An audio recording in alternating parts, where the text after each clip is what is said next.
ഇതിപ്പോ എന്ത് പെട്ടെന്നാല് ഫെബ്രുവരി ഒക്കെ കഴിഞ്ഞ് ഇതേ ഇപ്പൊ മാർച്ചും കഴിയാറായി. എന്നാലും സാരില്ല. അപ്പൊ നമുക്കൊരു ജേർണലിംഗ് തന്നെ തുടങ്ങിയാലോ? ഞാൻ ഈ ഫസ്റ്റ് ടൈം ആണ് കേട്ടോ ഇങ്ങനെ ഇരുന്നിട്ട് ഈ ജേർണലിംഗ് ഒക്കെ ചെയ്യണേ.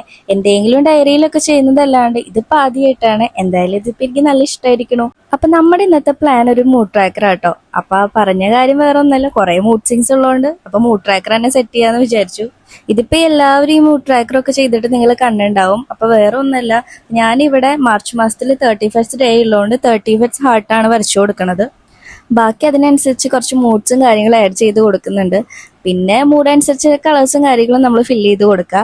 എന്റെ കളേഴ്സ് കാണുമ്പോൾ തന്നെ നിങ്ങൾക്ക് മനസ്സിലായിട്ടുണ്ടാവും ഈ മാർച്ച് മാസം എനിക്ക് എങ്ങനെയാ പൊക്കോണ്ടിരിക്കണേന്ന്. അപ്പൊ ഇതുപോലെയുള്ള കാര്യങ്ങളൊക്കെ നമ്മൾ ചെയ്ത് കഴിഞ്ഞിട്ടുണ്ടെങ്കിൽ അപ്പോൾ ഓരോ മന്തും നമ്മുടെ മൂഡ് എങ്ങനെയാ പോണേന്ന് നമുക്ക് ട്രാക്ക് ചെയ്യാൻ പറ്റും. യൂഷ്വലി ഞാൻ ഇങ്ങനത്തെ കാര്യങ്ങളൊന്നും അങ്ങനെ ചെയ്യാറില്ലായിരുന്നു. പക്ഷെ ഞാൻ ഇന്നിപ്പോൾ എനിക്ക് മനസ്സിലായ ഒരു കാര്യം എന്ന് വെച്ചിട്ടുണ്ടെങ്കിൽ, നിങ്ങൾ എന്തെങ്കിലും കാര്യത്തിൽ സ്റ്റക്കായിട്ട് നിൽക്കുകയാണെങ്കിൽ, ടു ബി ഹോണസ്റ്റ് ആയിട്ട് നിങ്ങൾക്ക് ഇഷ്ടപ്പെട്ട എന്തെങ്കിലും കാര്യങ്ങൾ നിങ്ങൾ ചെയ്യുമ്പോഴാണ് നിങ്ങൾ ഈ കാര്യത്തിൽ നിന്നൊക്കെ ഡൈവേർട്ടായി നിങ്ങളുടെ മൈൻഡ് ഒന്ന് ഫ്രീ ആയി പോവുക.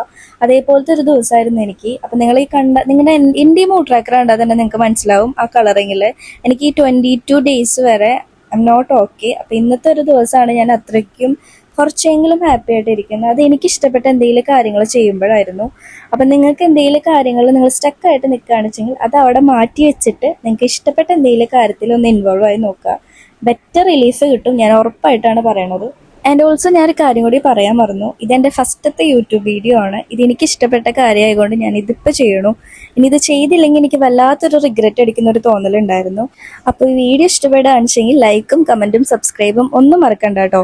ഐ ഹോപ്പ് നിങ്ങൾ എല്ലാവരും ഒന്ന് സപ്പോർട്ട് ചെയ്യുന്നത്. അപ്പോൾ എന്തെങ്കിലുമൊക്കെ ഒന്ന് കമൻറ്റ് ചെയ്യുക.